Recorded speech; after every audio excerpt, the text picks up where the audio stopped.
Ош шаарында түн ортосунда студент кыз 12-кабаттан боюн таштап жанын кыйды. Ошто 20 жаштагы кыз 12-кабаттан боюн таштап каза болду. Бул тууралуу Ош ШИБинин басма сөз кызматынан Супер KG порталына маалымдашты. Маалыматка ылайык, окуя бүгүн 14 январда саат 3:00 болгон.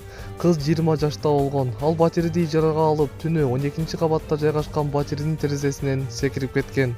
Ал Кадамжай районунун тургуну, Ош шаарындагы университеттердин биринде билим алып жаткан. Окуя боюнча иликтөө иштери жүрүп жатат. Алдын ала маалымат боюнча кыз өз жанын кыйган. Маалымат булагы Супер KG сайты.